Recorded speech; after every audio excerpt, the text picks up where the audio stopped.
Welcome, everyone, to another exciting installment of the Roundtable Pro Wrestling Podcast, Friday Night Fights.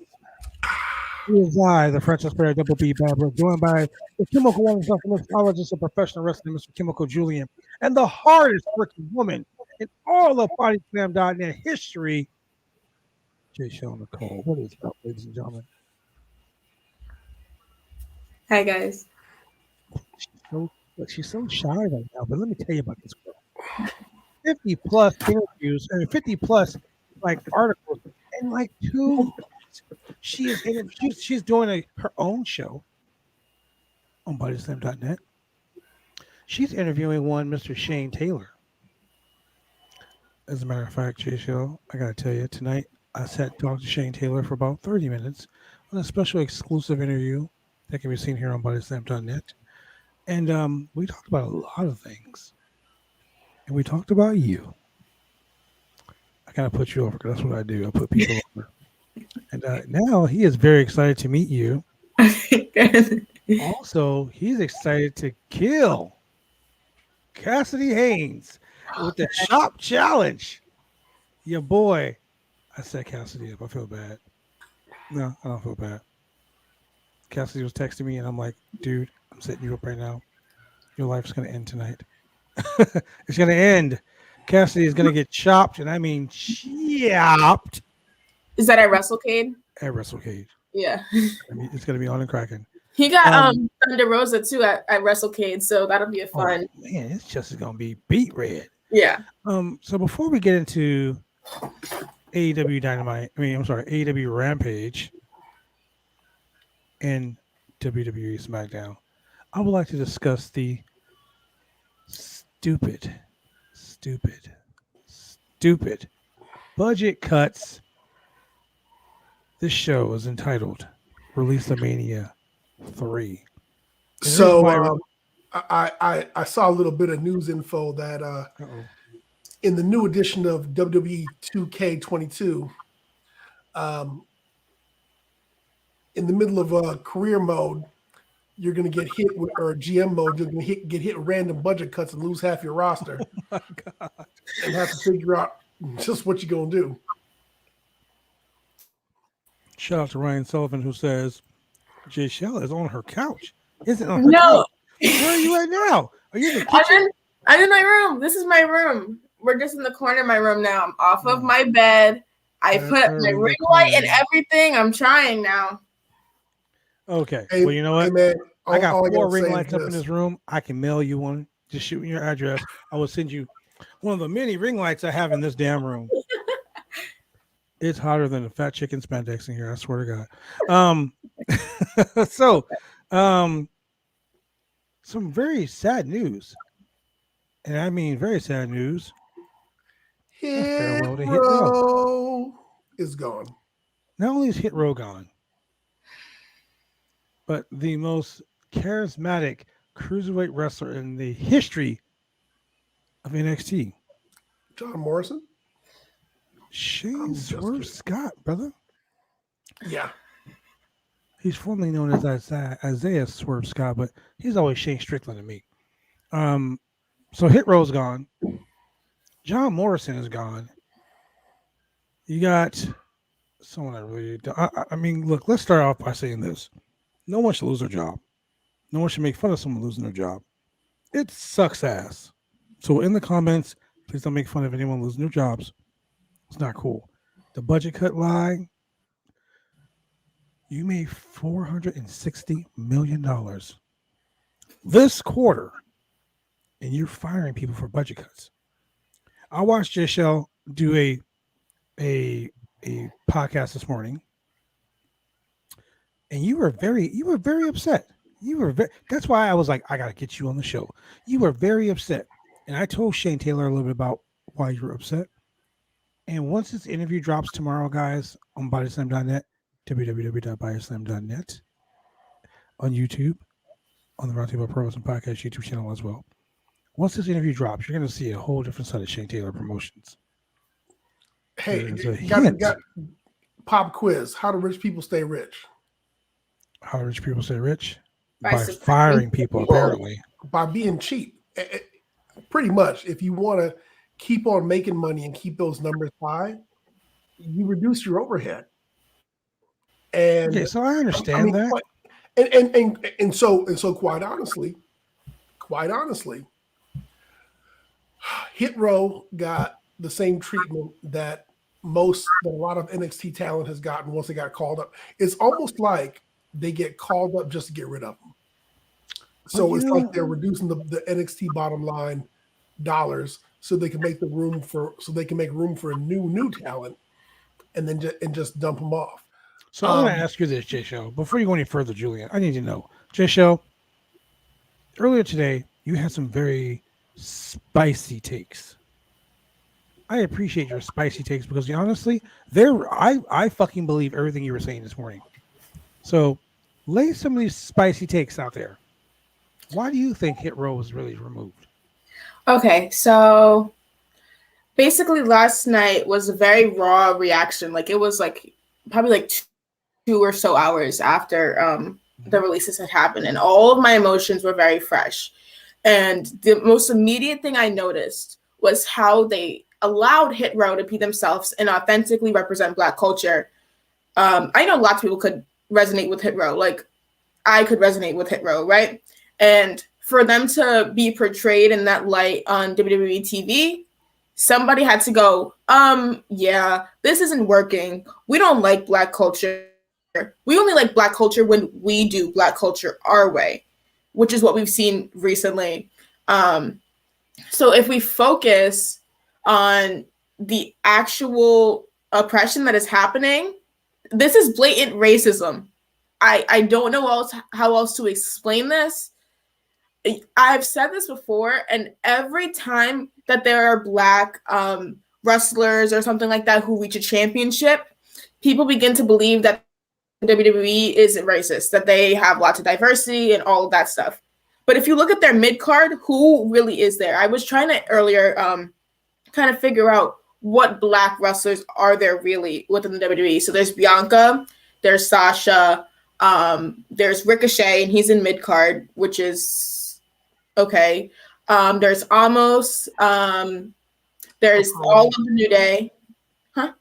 Apollo, where's Apollo? I don't think he's been on TV for 2 or 3 weeks or so. Naomi. Oh, Naomi pissed me off. That whole situation on Smackdown, it cut deeper into the wound of the Hit Row stuff for me. But also, of course. And I love Aja. She's so sweet. I've interacted with her on Twitter. And I'm in the other Black ref, but okay. Yeah, her name, Aja Para. Yeah, it was Aja. No, dude. What dude? The Black ref, dude. Oh, that's my boy Hornet too. He's a referee. Oh yeah. But you're forgetting the one wrestler. R-Truth. And I say this. I am so fucking angry about this shit. I say it every week. I don't shuck and jive and all that other stupid shit. R-Truth has set Black wrestlers back 100 fucking years. Like, it annoys me when I see him come on TV. I fucking change the channel. But they have given him a championship reign for every year. Reggie too. Yeah, but here's the thing. Okay, it was Reggie. Doesn't Reggie say he's from the ghetto or something like that? Like Reggie, we don't all do flips and shit. We don't run around flipping. R-Truth run around. What's up? We're not all rappers either. No, we're not all rappers. We're not all singers. Naomi has a very large posterior. So what does Vince say? Yeah, let her use her ass to fucking finish people off. That's fucking stupid. Nia Jax is Samoan and Black. So what they do to her? They made her a fucking comedy character too. Oh, my hole. Before they fired her. Sasha Banks. They bring Sasha Banks out, and did you know Snoop's her cousin? Yeah. They shove that down your throat. Oh, down your throat. Well, not really anymore since he was on AEW. They're not really. Oh, shit. Just don't worry. When she gets back up to the top of the thing, it's gonna be like, oh, by the way, this is Snoop's cousin. We get it. I have a concern with Sasha. I love Sasha. I love her presentation, but she is not as authentically presented as a Black woman as Bianca is. And that's part of the reason that the WWE appeals to Sasha so much. They've let Bianca be authentic with the braid and with the edges and the hoops and everything like that. But if you look at the comparison of Sasha, they really don't even acknowledge her Blackness. And I don't know if that's to her detriment. I mean, it's probably helped her, because once they do acknowledge her Blackness, all of the Hit Row stuff happens and they acknowledge your Blackness and okay, now you're our truth, like you mentioned before. So I don't know where that comes from, but I also think when we're thinking about diversity, WWE isn't seeing Sasha as a Black woman. And that's not because of Sasha. That's because Sasha is, I don't know. Ambiguous. Huh? Racially ambiguous. There you go. That's the perfect wording. And so they don't have to acknowledge that. But for Bianca, I feel like there's at least been like 3 promos that have mentioned something kind of racy with her, like the Dewdrop promo where it was like, people like you, and it's concerning because why are you saying it just like that to Bianca? Especially you people promo. Yeah. And then, of course, the 26-second loss, which you can't stop shoving in our faces, because would you do that to a white person? Okay, thank you. You know, they're really good for doing that shit. Brock Lesnar beat Kofi in 21 seconds. Becky comes back and wins the championship in 26 seconds. It's stupid. Look, let's talk about some of the release. WrestleMania 3, SD Jones lost in 5 seconds. Oh yeah, that's right. Special Delivery Jones. Bang bang. And look. Then they bring Tony Atlas. Tony Atlas was is a historical. No. I'm bringing out Saba Simba. Bringing out Saba Simba. Tony Atlas, a fucking world-renowned wrestler, comes to the WWE, and they make him a barefoot African warrior in Saba Simba. You had to mention feet. Can I also mention one other thing?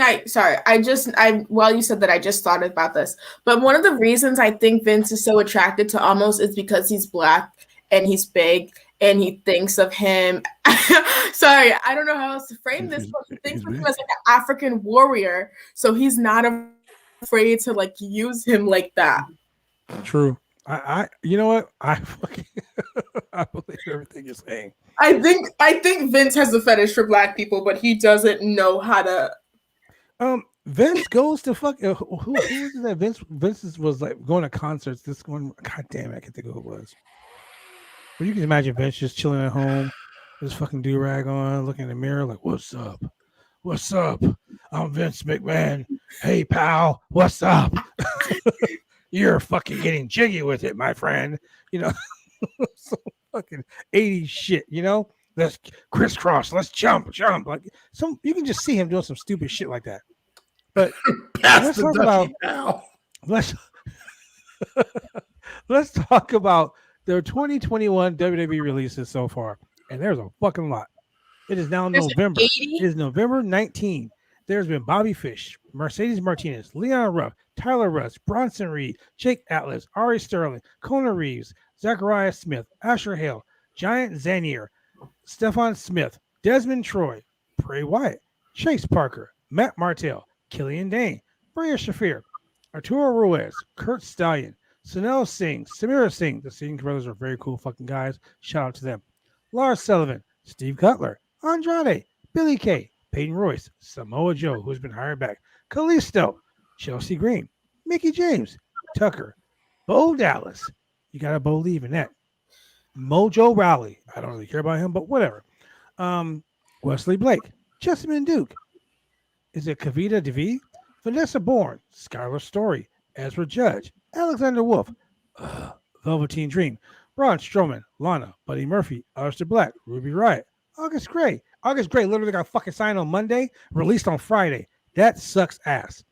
Arya Davari, Tony Nese, Tyler Breeze, Fandango, Santana Garrett, Tino Sabatelli, Nia Jax, Eva Marie, Mia fucking Yim, Harry Smith, Keith Lee, Karrion Kross, Lindsay Dorado, Grand Metalik, Jeet Rama, Katrina Cortez, Trey Baxter, Zeta Vermeer, Jesse Kamea, B-Fab, Oni Lorcan, Ember Moon, Frankie Monet, Scarlett Boudreaux, and last night, John Morrison, Top Dollar, Ashante the Adonis, Isaiah Swerve Scott, Teagan fucking Knox, man. And this one right here, this is the killer, the K-I-L-L-A. That's right, I said it, K-I-L-L-A, killer of the whole thing. Drake fucking Maverick. How you gonna fire this dude twice? Shane Thorne and, of course, everyone's favorite, Jackson Riker. How did he still had a job? Bro. He was still working there? Yes. I want to do later. I want to do the calculations to He compare. was still working there and JTG wasn't. Hello. I thought Jackson Riker got cut like two rounds ago. Let me tell you what happened. Jackson Riker caused a racially sensitive situation. His political views totally shit on everything in that company. And his buddies got fired. So that's like saying, Jay Shell said, fuck everybody. She gonna burn down the whole establishment. And we go to jail. Because we're on the podcast with her. How is that even fucking right? Welcome to the world of WWE. I want to do the math to figure out what is the current percentage of people of color within the WWE, and then what is the percentage of people of color that got released in these releases. Hey, pal. 2020, the total is It's awfully dark in here. altogether. What happened? God damn. There's a lot of people that got fired. Shane is our new moderator, by the way, ladies and gentlemen. Shane Husky is a new moderator for the Body Slam .net team here on Roundtable Pro Wrestling Podcast.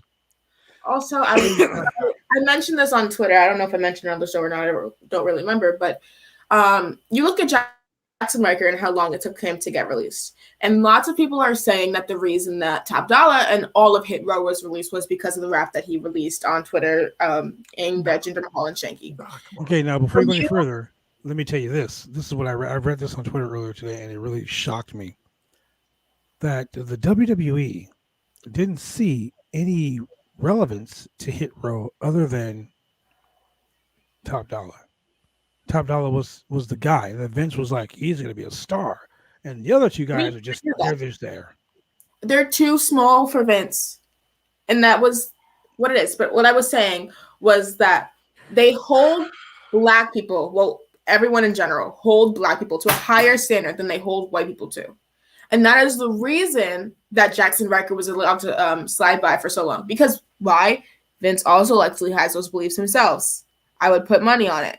I think Vince is racist. And that's just my opinion, not those of the Roundtable Person podcast or by SM.net. I'm not sure. I think. Look, his wife was not to be political, everyone. I'm not going to begrudge you your political beliefs, but I'm going to say this: Vince McMahon's wife was in Donald Trump's cabinet. Yes, she was. Vince McMahon donated money to the Florida governor after the governor said, no, I am not going to make professional wrestling God, what was the term people were using? What is it? Essential business. There you go. WWE is an essential business during a pandemic. So Vince lobbied. So other wrestling companies around the world were shutting down because they couldn't do it. So Vince told Trump, put pressure on your boy so I can run wrestling in Florida because I want to make sure my WrestleMania show goes off without a hitch. Remember, they were supposed to do the show at Raymond James Stadium. So essentially Vince lobbied. He was a lobbyist for himself to make sure that he could run a show. His wife was the director of the Small Business Administration. Yeah, I mean, of course. A small business? Small business. Exactly. Okay. So you know what? So Jay Shell, let me just real quick.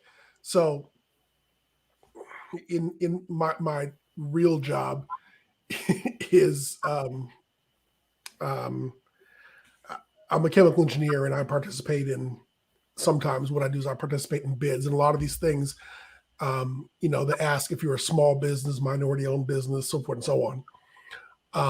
One way that WWE could get by is considering themselves to be a small business, depending on which state you're in, is by discounting the number of independent contractors that they have working for them and looking at only the number of full-time employees they have working for them in that state.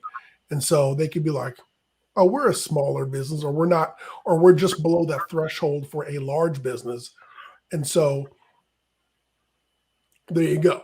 It's all in the wording. It's all, in the smoke and mirrors. It's hocus pocus. And so all they want to do is make sure that they can run their shows. And that's the whole point about being an independent contractor. It really can, or having independent contractors or wrestlers work as independent contractors. Let's not even start with the independent contractor shit. Yeah. Because realistically, it changes liability. It changes what you're responsible for as far as their healthcare goes, their travel, their this, their that. It puts you as a company in a whole different position as far as overhead and what your write-offs are. So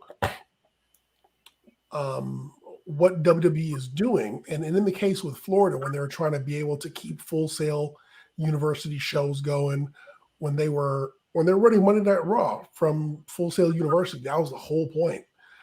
They wanted, even though the shows were all via television and they had a skeleton crew on TV, they were still live shows. You have to have a certain amount of crew there, a certain amount of staff there. But still, it was a live show and it was a business running during a pandemic. And they had to make sure that they could be labeled as an independent business. And if they had a certain number of people there, they could stay below that threshold and consider themselves a smaller business and not seem like, I don't know, like a Home Depot that was open. Like, oh, we have less people working for us here than Home Depot, And so it works to their favor. And just like any big business, like I said, and this is what I started off with, how do rich people stay rich? By being cheap and by finding these loopholes. I mean, Vince McMahon does not have the amount of money that he has by giving away free money or by giving away bonus checks in excess or by just handing out, free travel certificates. I mean, this is not the 80s. They reined all that in. They have people who look after that. Nick Khan is the person who's making sure that every penny gets cut in half, and they're optimizing, as much profit as possible. And yeah, they're answering to a board of trustees. Yeah, they're answering to stockholders and all that. And I get that. But at the end of the day, they're a business and they're really starting to treat WWE as a business, which really builds the case for them prepping themselves for a sale in the near future. And near could mean 1 year, could mean 5 years. Well, okay, so I can agree with that. 1,000% I can agree with that. Here's my problem with this whole situation. Budget cuts. Budget cuts. They keep talking about fucking budget cuts week after week. You just made $100 billion over the course of 1 year. $460 million this quarter. You're firing people. Look, Hit Row. Number one seller of shirts, t-shirts, hats, beanies, whatever the fuck. It's like the 503 original shit. They sold so much merch, but they weren't worth keeping. Bray Wyatt, the number one seller of merch in the whole company. Now, I guarantee this was going to happen. Nick Khan or whoever the fucking suit monkeys are that did all this firing, John Laurinaitis and the rest of those guys, are going to start leaking stories. Oh, yeah, these guys were hard to deal with. Oh, Top Dollar already got one. He got one, and he tweeted about it. And he said that after BFAB got released, he called the office to let them know that they made a mistake. And I guess that Vince didn't like that because obviously he doesn't like when people talk back to him and tell him that he's an idiot. So, yeah, there was that story. And that's the shit that it drives me crazy. Like Bray Wyatt, same thing. CM Punk, same thing. Bryan Danielson, Daniel Bryan, they haven't said anything shitty about him yet because Bryan is nice. Because he's praising them Yeah. and saying that they were great. Adam Cole, there was a story about Adam Cole. The reason why he left is because they wanted to change his name, Correct. his gimmick, and Triple H wouldn't let them talk bad about him. But the people that are leaving, they're already getting this. Oh, he was bad news backstage. Oh yeah, that's right. There was a story saying that Top Dollar was causing heat in NXT, and then he's causing heat on the main roster as well. Come on, man, lay the fuck off of that. You know what though? So I'm not necessarily playing devil's advocate, but I will say this. What were they going to do with Hit Row? Who knows? The reason why Hit Row is fucking our truth. And the reason why I bring that up is because given the main roster's track record with what they do with NXT breakouts, is they do dumb shit with them or they do nothing with them. And I mean, let's point the finger at a rap battle with Jinder Mahal and Shanky.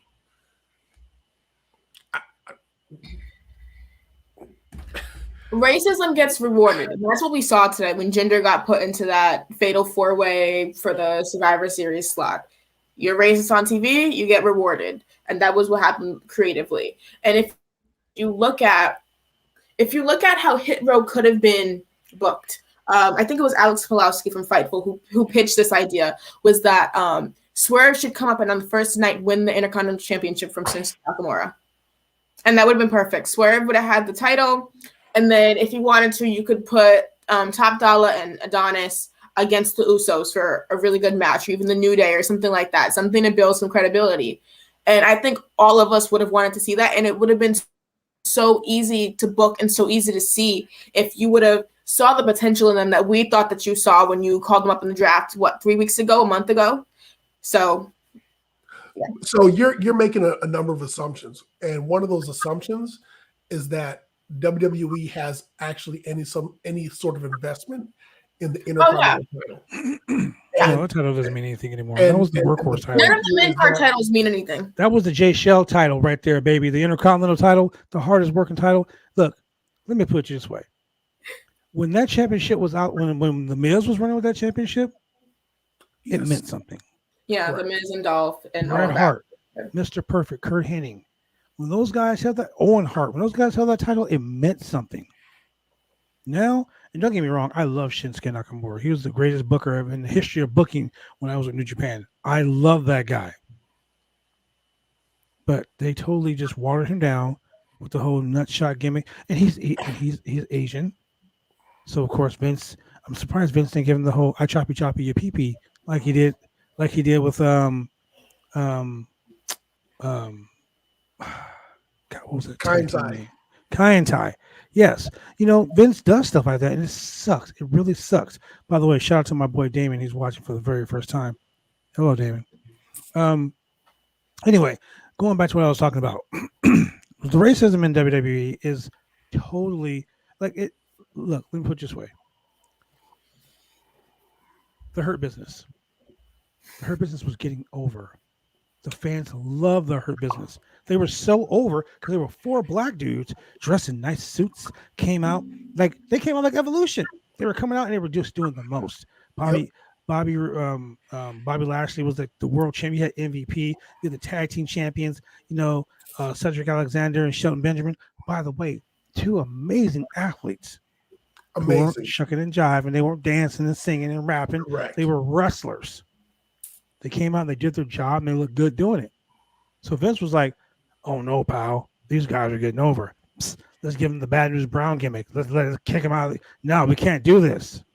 Right? But Randy Orton, Triple H, Ric Flair, Batista, whenever Evolution, they got to run that gimmick for 2 freaking years. Yep. Hit Row.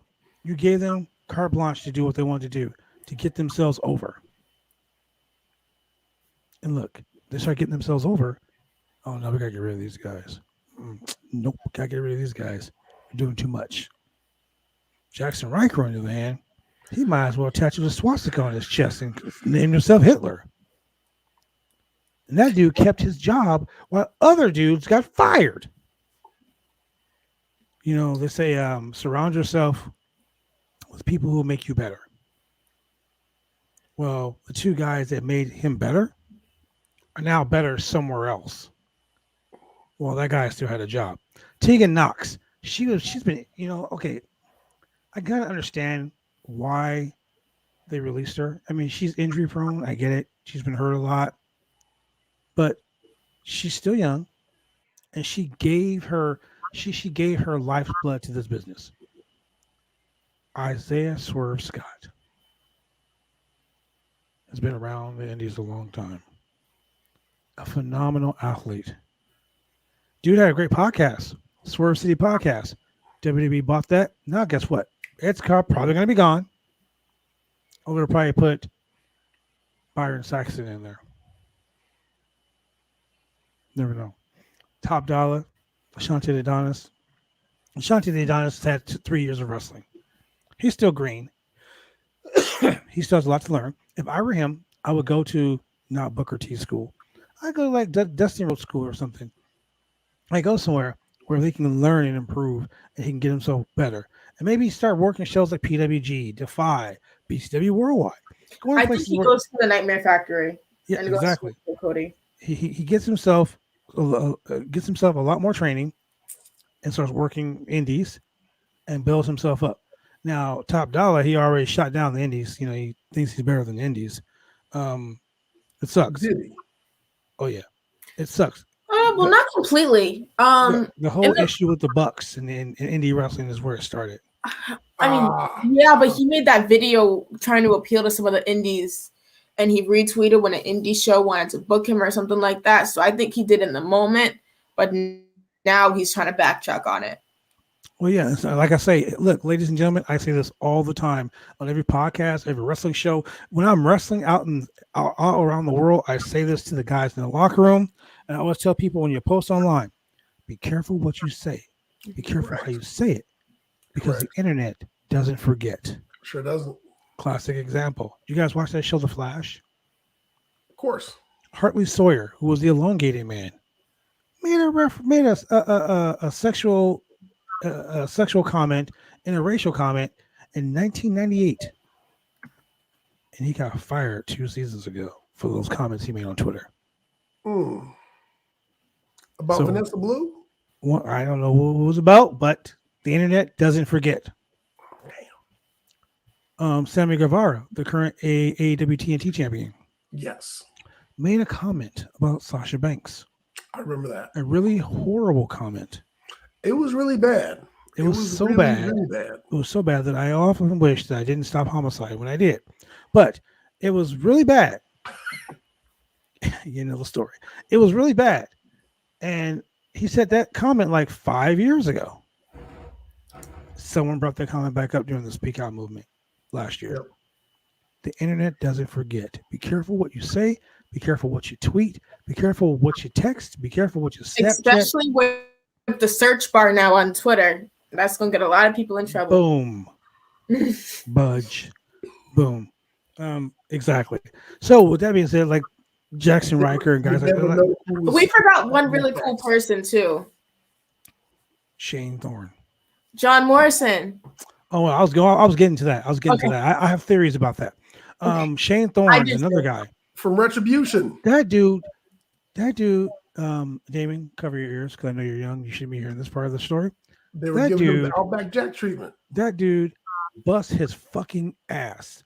He was giving a shit gimmick, slapjack. If you go and you type in slapjack on the Urban Dictionary, on the Urban Dictionary, Cheryl, this doesn't mean you. We don't want you getting banned again. Cheryl's got priors.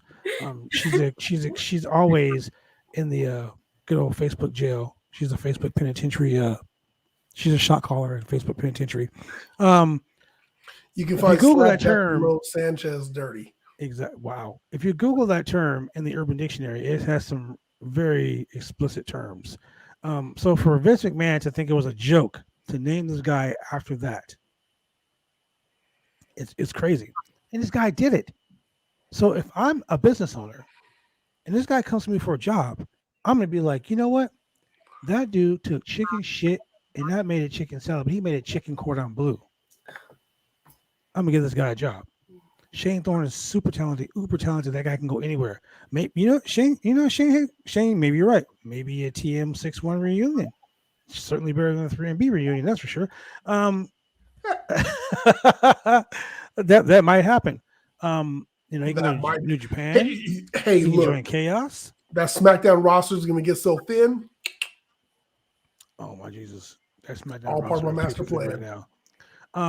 So there's also a story I want to talk to you about, Jay Shell. I think you guys mentioned it earlier today. You do know that there was a rumor that there was an extra. I was going to talk to you about this too, Julian. There was an extra added match just to Survivor Series. It was a tag team battle royal. Now, tag team battle royal or just 25-man battle royal? No, it was a tag team battle royal. And the way it goes is like me and you are a team. Jay Shell's a team with, let's say, Cheryl. I throw Cheryl out. Jay Shell throws you out. Our teams are still in the mix until both of us are gone. So it is what it is, The whole point is, you say you had nothing for them to do, and then you put something together to give them something to do just to fire them. John Morrison. This is just me. This is my opinion alone. I don't have any proof, but I think John Morrison may have asked for his release. I said the same. Because if my wife, if I was still married, if my wife got fired, do you think I want to be there? And there was rumor that he only signed a contract to come back to WWE because he wanted to give her a little bit of a push. Yeah. I mean, he could have went to AEW and been a star right now. I mean, he's so good. He's I'm also wondering if Zelina asked for her release after Malachi was released. Oh no, she went on her Twitch and she was like, she got fired. She was not happy about the situation. But she was making plenty of money on Twitch. Oh yeah, she could have, man. She was making way more money she's making wrestling. That's for damn sure on Twitch. Yeah. But you look at all the people that have been released. Think about this for a second. Me and Shane Taylor kind of talked about it a little bit earlier. Ring of Honor told all those guys that they're just going on a hiatus. And even Shane, and I'll give you a little insight on what we talked about on the podcast. Shane was talking about it would be kind of cool to expand STP. Can you imagine if the Pretty Boy Killers were back together? That'd be awesome. Jay Shell, do you know who the Pretty Boy Killers are? Yes, I do. If the Pretty Boy Killers were back, man, no more damn Bearcats. No more Bearcats. That's for damn sure. I met. We were talking about this on our interview. I met him at VIP Wrestling in Texas, the same place I met Ember Moon, Athena, and her husband Matthew Palmer. Great guy. You see some of the talent in some of these guys, and you look at the people who are released. Tyler Breeze and Fandango. I mean, come on, dude. Those guys were like standard bearers for NXT. Yep, sure were. Tyler Breeze's gimmick right now is Austin Theory's gimmick to show you how good it was. Sorry, Tyler, we got nothing left for you. We got nothing we can do for you. And then they give his gimmick to Austin Theory because he's young. Buddy Murphy, man, him and Malachi Black had some of the insanely awesome bangers. Like those guys, that will be a chant fight forever. Bo Dallas was in WWE, was under contract to them for like 10 years. It seemed like they used him for like 5. So he literally was getting a check for nothing. Wesley Blake, another guy who's amazing. Chelsea Green, thank God she went somewhere. Mickey James, dude, talent. She cashed in for real. Yes. But then you got guys like Desmond Troy, young talent, awesome. You know, then you got like I said, August Gray. You bring August Gray in on Monday, you make a big hoopla. He does one match, and then you fire him like Friday. Dude, I'm so over it. So over it.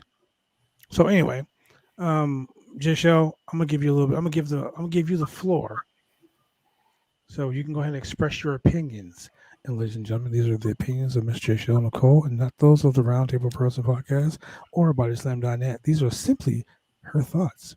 Keep in mind, ladies and gentlemen, she is 17 years old, and she knows what the hell she's talking about. The floor is yours. Okay.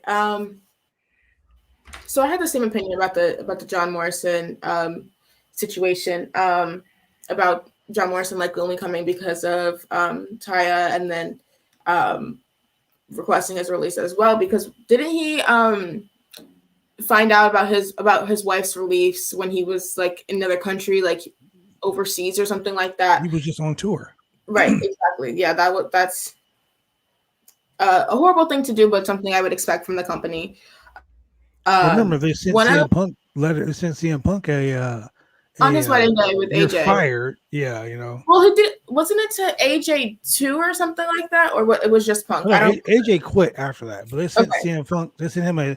How you gonna fire a dude on his wedding day? Come on, man. How you gonna fire a dude on his wedding day? Yeah, they did that.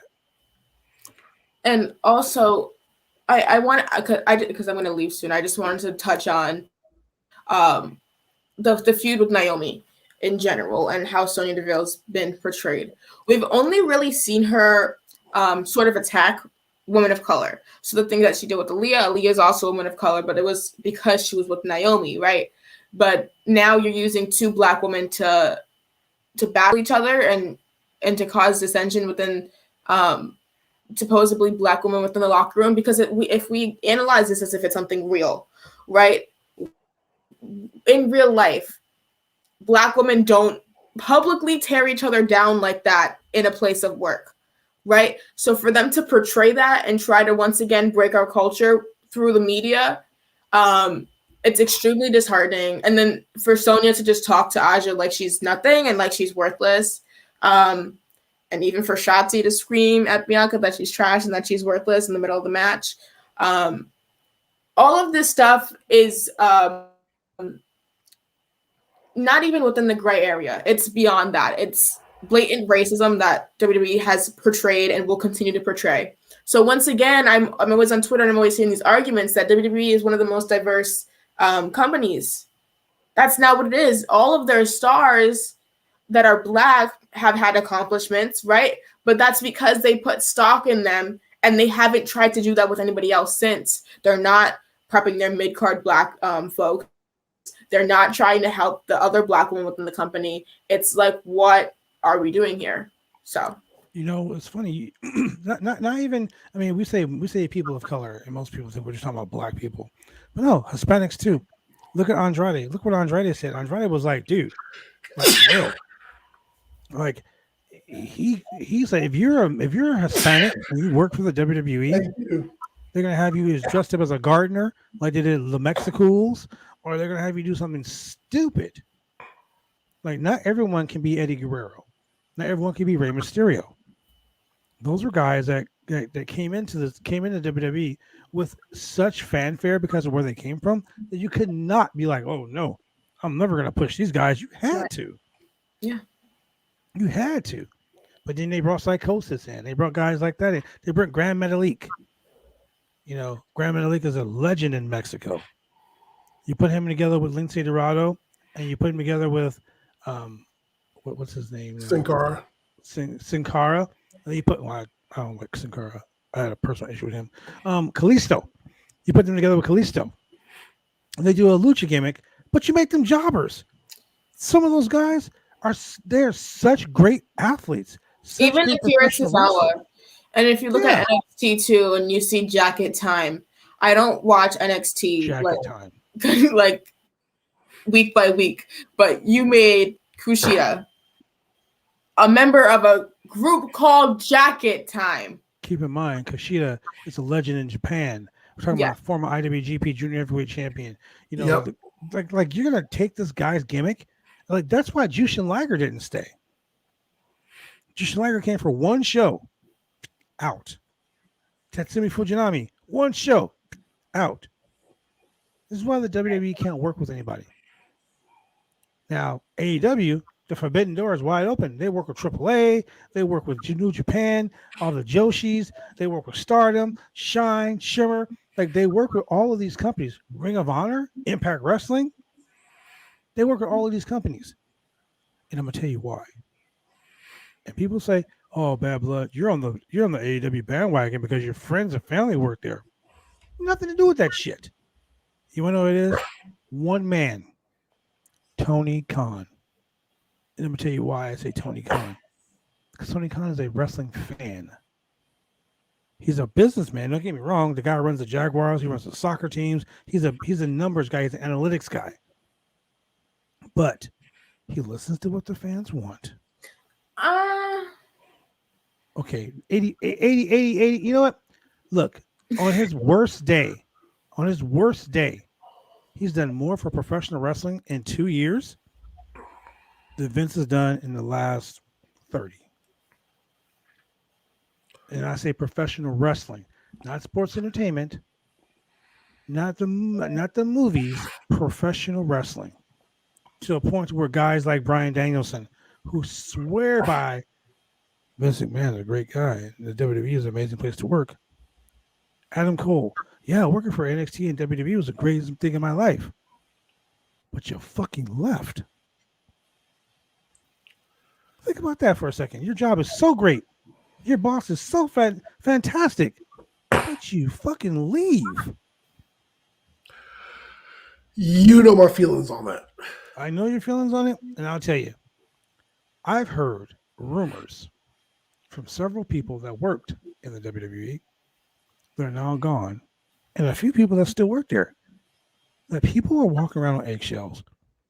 Shane Thorne said it best. Who gave them my number? If you don't answer your phone, they call you and be like, "Hey, you about to get fired? You don't answer your phone? You keep your job." I know 3 people. I'm not gonna say who they are, but I know 3 people right now that their phone number, that number from John Laurinaitis came across their phone. They didn't answer the phone. The email was sent to their email. They bounced it back as spam. They still have their jobs today. So to me, I think that Vince McMahon and the WWE are just firing people at random. And you got to think about that too. Like Malachi Black, they literally made a brand new T-shirt for him like the day he got fired.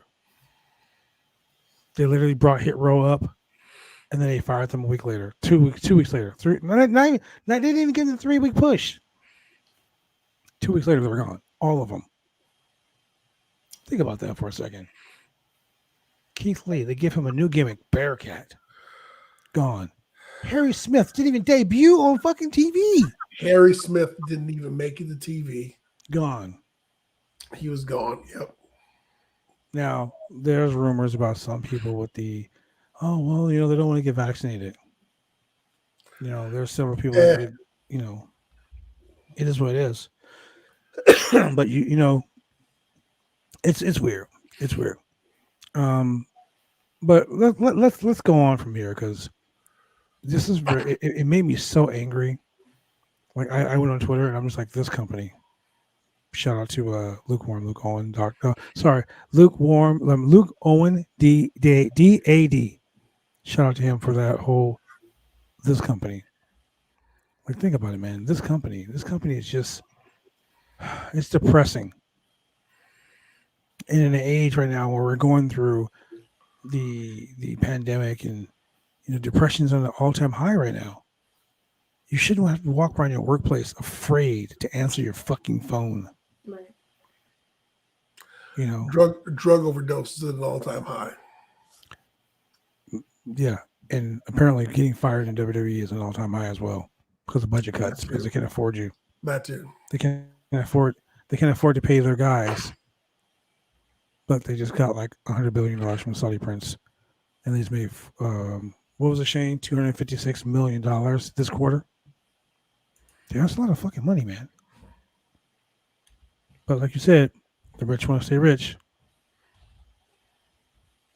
So, Giselle, thank you very much for joining us. I know you had to skedaddle. It was Yes. almost midnight where you live. So, but before we go, what was your favorite match on tonight's SmackDown and your favorite match on Rampage? My favorite match on SmackDown was Sasha and Shotsy. And my favorite match on Rampage, I actually like Jade and Red Velvet. I think that Jade is getting a lot better, and that match showed it. She had a really, really close kick out. So I was excited for that. I will talk about that later. Yes, she did. But with that being said, Giselle, thank you for joining us here on this crazy edition of the Roundtable Pro Wrestling Podcast. Ladies and gentlemen, you can find her on Twitter at Giselle Nicole. I'm not going to do like Dom did you earlier. I'm not going to butcher your. I No, love it was Dom. funny. It's okay. It was funny. I love Dom. Everyone needs to know he's a lawyer. And apparently he lives down the street from my boy Black G. So we'll talk about that when I get G's on the interview later on this week. Giselle, thank you very much for joining us. Tell them where they can find you this coming week. Like, you got some good stuff going, girl.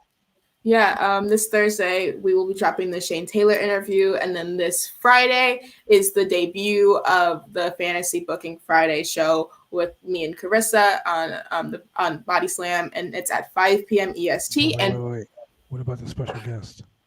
The special guest is Alex, Queen of the Ring. We're so excited to have her. Half of the show is rebooking current storylines, and we'll be rebooking some of the storylines from Full Gear and Survivor Series. And then the other half is us kind of creating our own promotion and booking that week to week. So I will be watching that show, and I will be dropping comments in there. I love Alex, Queen of the Ring, and I'm so sad because I want to be part of the House of Joshi. You need to put a good word in for your boy. Okay. I want to join the friendos in the House of Joshi. I want to be in with the friendos in the House of Joshi. You tell her I said that. Follow me back on Twitter. Okay. All that good stuff. Yes. Yeah. I'm so jelly of you right now. She's 17 years old. She already got these connections, man. She coming for our jobs, Julian. She's coming for our jobs. Straight ahead, full speed. Man, she's coming for our jobs, man. Oh man. You all right, though, girl. You're all right. I love having you on here. I love the banter we have on Twitter. I love the fact that you are so real. And, Atlanta ain't ready for you. I'll tell you that right now. I'm not ready for Atlanta. Not ready for you. It's not ready for you. Anyway, thank you. She's as real as you can get, ladies and gentlemen. And with that being said, we'll be right back with more of the Roundtable Pro Wrestling Podcast, and we're going to talk about an event that's coming up this Saturday. Not this Saturday, but the next Saturday at the Holocene. Next Saturday, the 27th, live on pay-per-view. With that being said, open bar. With that being said, after Thanksgiving, you can go stuff yourself.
And we're back. That show is going to be off the chain, ladies and gentlemen. You can check it out right here. BCW Worldwide presents Go Stuff Yourself live on pay-per-view Saturday, November 27th. Live from the Holocene, 1001 Southeast Morrison Street. Their doors are opening at 3:30. Special bell time, 4 p.m. Tickets are on sale now, ladies and gentlemen. Go to eventbrite.com/the Roundtable Pro Wrestling Podcast. No, /PCW Worldwide presents Go Stuff Yourself. You can also find information about the pay-per-view. If you're under the age of 21, you can't come to this show live. You can watch it on pay-per-view. All you gotta do is type these letters in: www.bcwbooker@gmail.com. Go like, click, and subscribe on the Roundtable Pro Wrestling Podcast and on BodySlam.net, on YouTube, on Facebook, and all those other great places. And I'm telling you right now, you need to do it because it's going to be a humdinger. Bangers all around. Alcohol, bangers. 21 over. The language is going to be flowing.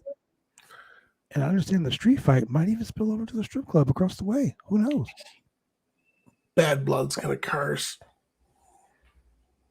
I do not use those type of words. He's going to say bad words. I do not use bad words. I use words that are not good. They're not bad. Oh. You can go fuck Because evil's a matter of perspective. Hey, I'm not evil. I'm not evil. You can go fuck yourself. Anyway, let's get into it, man. Let's get into this. I'm getting messages now. Let's get into this event, man. Let's talk about the shit show first. Let's talk about SmackDown. So, oh man. So, hey, ladies and gentlemen, this is the Friday, November 19th edition of SmackDown. And we start off with a really odd fatal four-way match where we have Sheamus versus Jinder Mahal versus Cesaro versus Ricochet.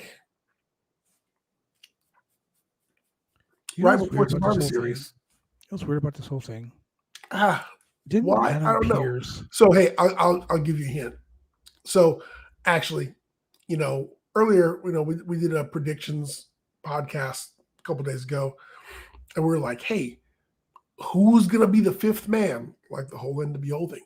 Who's going to be the fifth man? Is it going to be Brock Lesnar? Is it going to be The Rock? Is it going to be... No, it's going to be the winner of this fucking match. And so our choices are Sheamus, Jinder Mahal with Shanky, Cesaro, or Ricochet. Now, if I were to have my druthers, of course, it's going to be Jinder Mahal because we got to represent 3MB. You don't want to hinder the gender. If you're looking for from a pure wrestling standpoint, you go with Cesaro. And then your other choices are Sheamus, because Sheamus has been around. But you're not going to pick Ricochet because they're just going to abuse him and he's going to do flippy shit, and they're just going to job him out in the match. And why would you want to see King Puma get treated like that? So anyway, fatal four match to see who's going to be the fifth man in the SmackDown Survivor Series match. So Sheamus versus Jinder Mahal versus Shanky versus Cesaro versus Ricochet. I'll save you all the trouble. The winner is Sheamus with the assistance of the NXT Brooklyn Brawler guy. Tony D'Angelo. I don't understand. Next match. I don't know. They're like hanging out afterwards. Before we go any further. Congratulations, and I got a tear in my eye. Further, I just don't understand I don't understand this shit. Oh my God, this gives me a headache. I'm telling you, this gives me a headache. I'm about to boycott WWE. No, seriously, it's gonna be you. I'm just gonna start reviewing it.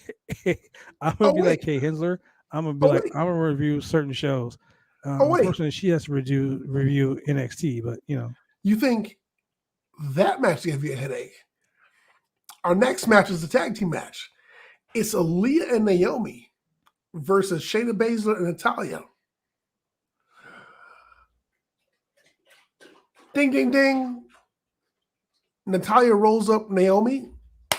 Fast count by the ref. Match is over. You hear that sound? That's my dog Sasha drinking water. That's how fast that match was. It was I don't even think the bell rang fast enough for that match.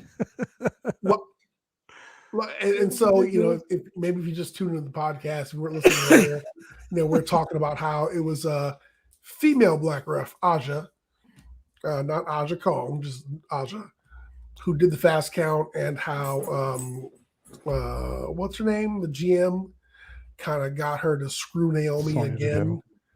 And I know, ladies and gentlemen, I know that what you're hoping is that Naomi is constantly getting screwed here, not by an Uso, but by the GM. And that there will be some sort of comeuppance later on where she so crazy gets with that one. revenge. She gets revenge. You're expecting a payoff, and that would require what? Long-term storytelling. Long-term storytelling. Actually, not even long-term. I mean, this really would be short-term, but let's call it long-term for what WWE considers it to be. Probably not going to happen. So anyway, who knows? Female Black Ref Aja will probably get fired next week. You never know. I mean, hey, it's WWE. They firing all black people. Byron Saxon's next. Random. So next match, we get Jeff Hardy with Drew McIntyre. I know you're probably asking yourself, why is Drew McIntyre with Jeff Hardy? I don't know. Inquiring. I don't know why Jeff Hardy is with Drew McIntyre and his sword. I don't know why they're here. But, he needed backup. So you call a dude with a sword in case someone needs to get stuck. Versus, listen to what I'm saying here. This is this is Jeff Hardy versus Madcap Moss with Happy Corbin. So it's not Jeff Hardy versus Happy Corbin with Madcap Moss. No. I'm so done with this. This is Jeff Hardy with Drew McIntyre versus Madcap Moss with Happy Corbin. So Madcap Moss is getting like a little bit of shine here. Wait, guess who won? You want to flip a coin? No. Okay. The winner by pinfall? Madcap Moss. And wait, hold up. Look, for 2 points. How'd he win? With the surprise roll-up. With the surprise roll-up move in all of sports entertainment. The roll-up of doom. The Dude. winner is Jeff Hardy, who pins Madcap Moss. Okay, so I'm confused. What I'm guessing, I don't know what the purpose of this match was. So Madcap Moss is going to be in Happy Corbin's corner at Survivor Series as part of the 5-man team. Speaking of Survivor I don't Series, remember in previous Survivor Series matches that this much beef between members of the individual teams, but okay, whatever. remember when Survivor Series had that cool match at the end where it was like the winners of each match went into like one match to determine who was the survivor? Yeah. Actually, most matches, so in past Survivor Series, you have matches where if you had a match between Survivor Series team members, it was to figure out who was going to be team captain, which was not the case in the next non-title WWE Intercontinental Championship match, where Shinsuke Nakamura with Rick Boogs faced Angel with Humberto Carrillo, the Los Lotharios. That's what they're calling themselves. Yeah. So anyway, Shinsuke won. He actually won with the kick to the head, Shining Wizard.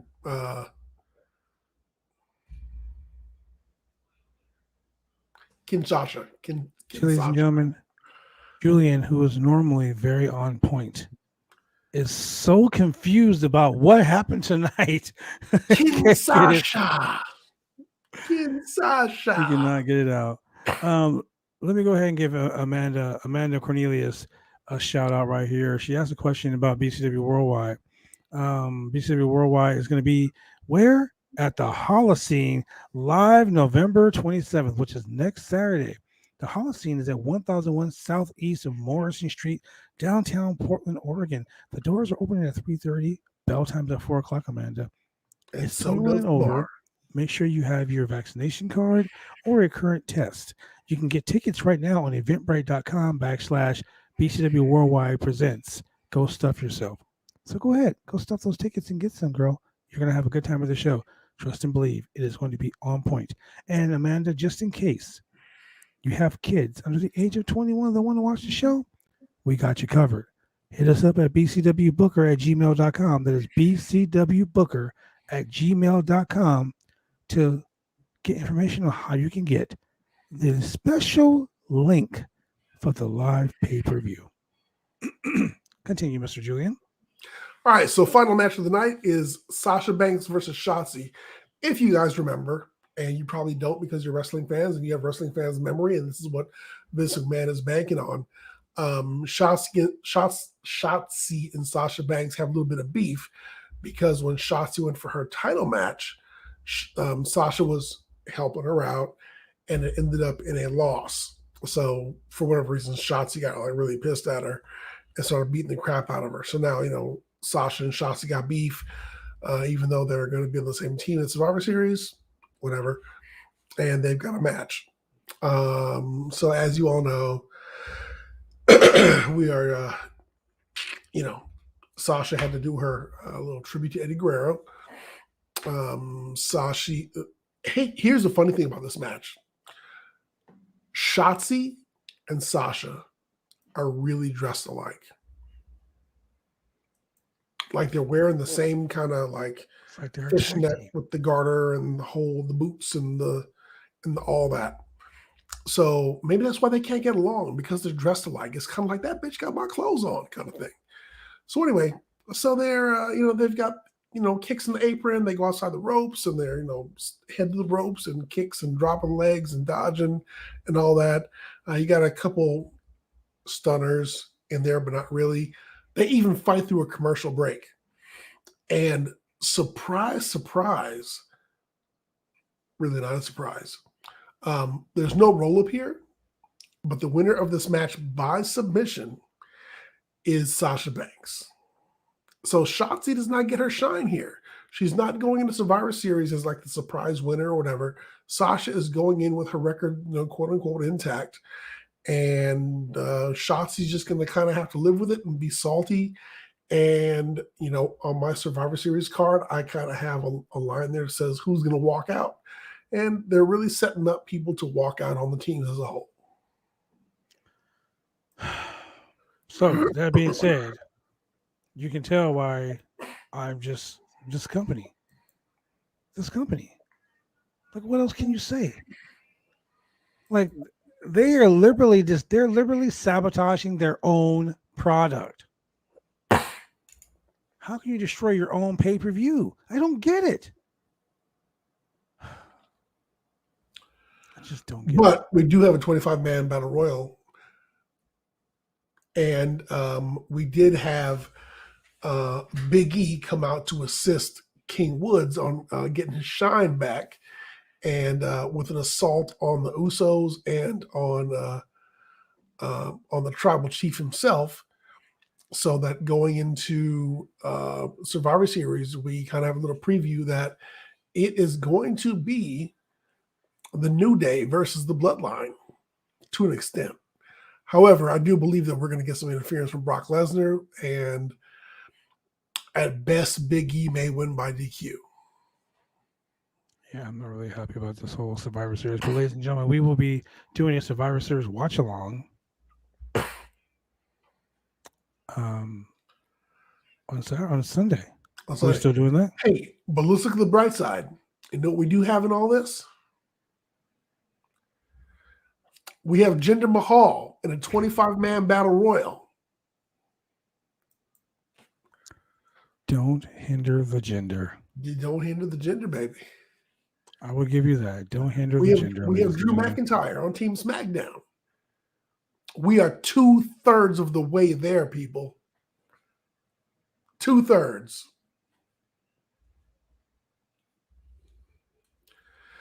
So, on a brighter note, let's go over to AEW. Thank God. AEW Rampage was really on point tonight, ladies and gentlemen.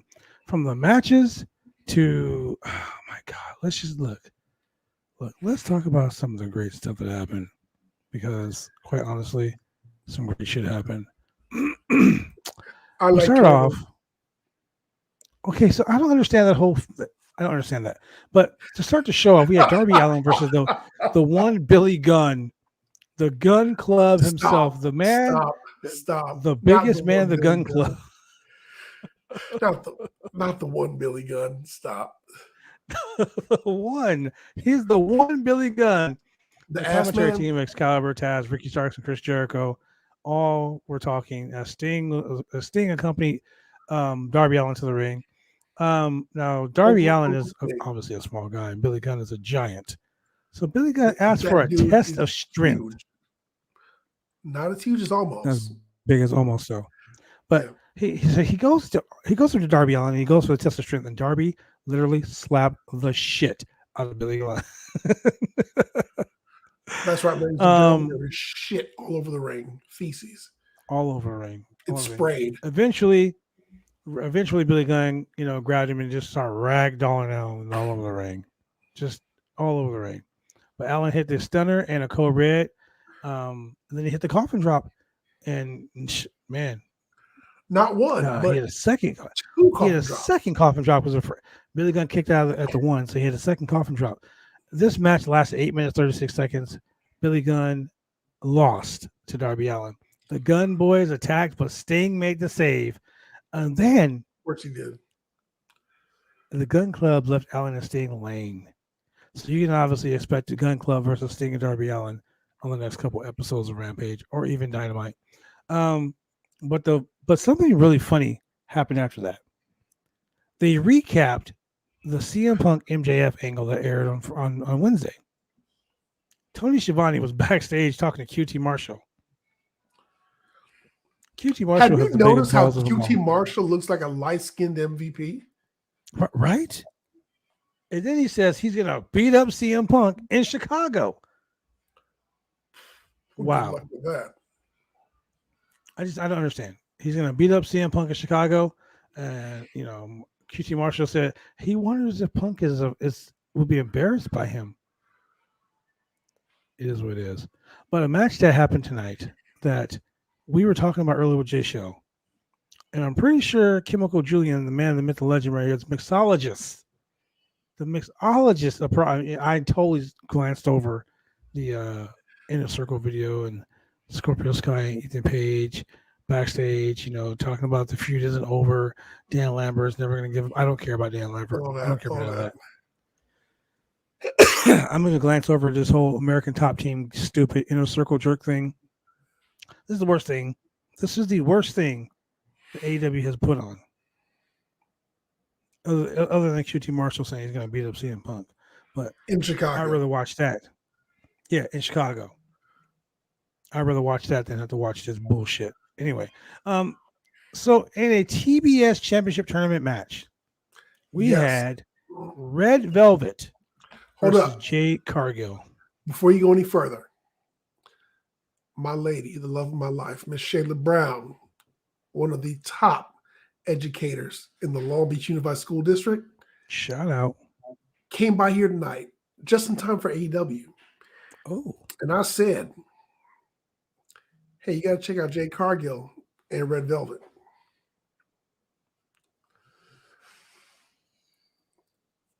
She didn't. Oh, you had us sitting there. Man. You know what she said? She said, oh, she has white hair. It's platinum. Yeah. So, while I was sitting here looking at like a double fudge keto chocolate brownie fighting a red velvet chocolate cake. Double fudge, keep your brownie. Yeah, was not the same thing being witnessed by my lady there. Double fudge, keep your brownie. Funny. This was like watching. This was almost like watching Hornswoggle fight any other non little person in WWE. So Red Velvet was just kept jumping on Jade Cargill and kept strangely catching her with these elbows in the corner. And they really kept on showing this sign in the audience that said, Jade Cargill's that bitch Jade. That bitch show? It wasn't that bitch show. It was Jade's that bitch. That's what it said. Jade's that bitch. But anyway, so it was what it was. It was what it was. I don't like the fact. I don't like the fact that the she D and has to TBS's bitch. Yeah. Why does she keep calling it that bitch show? Like, I mean, is it like go hard, go big, or go home, or is it like? I mean, I don't get it. Because they didn't want to be the big show.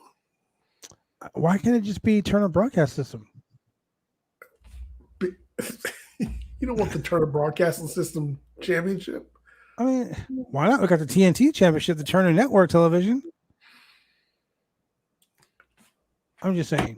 Why do women have to keep calling each other bitches? I don't understand. My head just went to a really bad place there, but okay.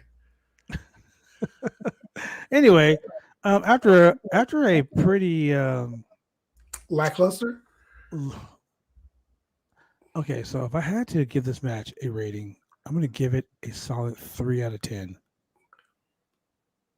I'm being honest. 3 out of 10. Jade Cargill still needs a lot of work. Red Velvet needs a lot of work. And Jade Cargill picks up the win.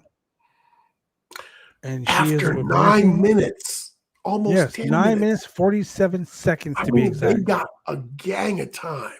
That's the WWE Women's Title match in WrestleMania. That was a women's title match at WrestleMania right there. But after the match, Thunder Rosa cut the meanest. Like she's gonna beat my girl. Look, I love Jamie Hayter. You know what's funny? Jamie Hayter, if you're watching the podcast, and girl, be sure to send this to Thunder Rosa. Mm-hmm. Her makeup was so clean and she was so well dressed. She looked like maybe corporate heel Thunder Rosa. Right? Yeah. It was like shout out to my girl Thunder Rosa. It was like perfect, like just completely on point. As a matter of fact, Thunder Rosa is going to be at WrestleCade next week chopping the shit out of Cassidy Haynes. So go watch that too, ladies and gentlemen. Cassidy going to get killed next week. It's ridiculous. Cassidy. So Thunder Rosa cut a promo on how she's going to beat Jamie Hayter. Now look, Jamie Hayter, if you're watching this promo, and yeah, I did just go to my smooth jazz voice. Jamie Hayter, if you're watching this promo, if you're watching this show, the Roundtable Pro Wrestling Podcast live on the BuddySlam.net, if you're watching this, just know that I see you as the prototypical professional women's wrestler. You are what a professional wrestling woman should be. You have skill, you have the stamina, you have the look, you have the personality. You are the complete package.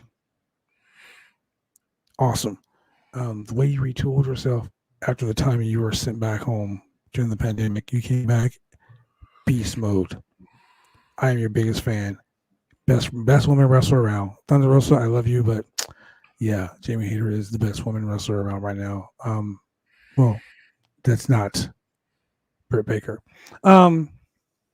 So she goes and she basically runs down the quarterfinals of the TBS title tournament. Rosa had a lot of language bleeped out. Mm-hmm. She was letting loose the juice. she was spitting more fire than Top Dollar.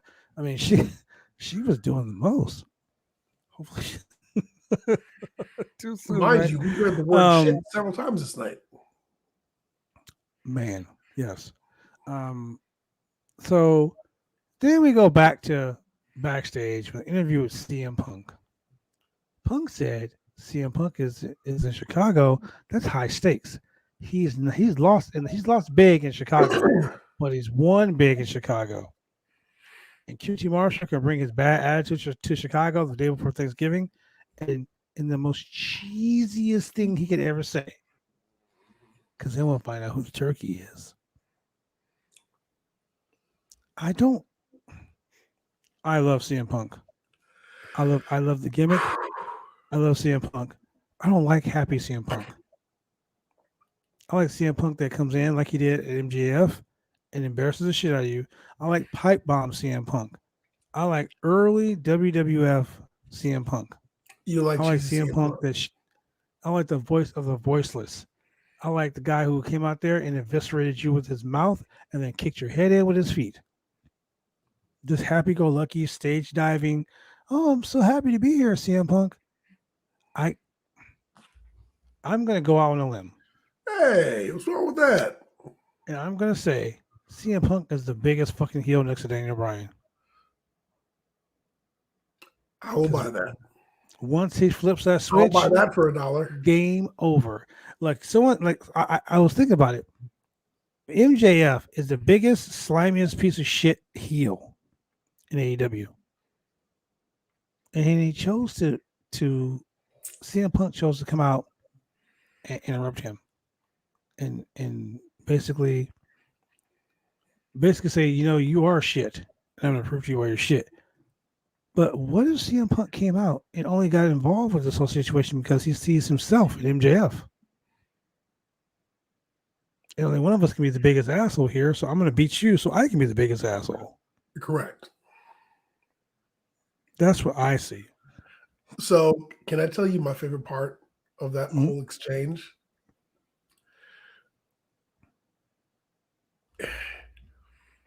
It's the idea that MJF is expressing to the fans that, hey guys, I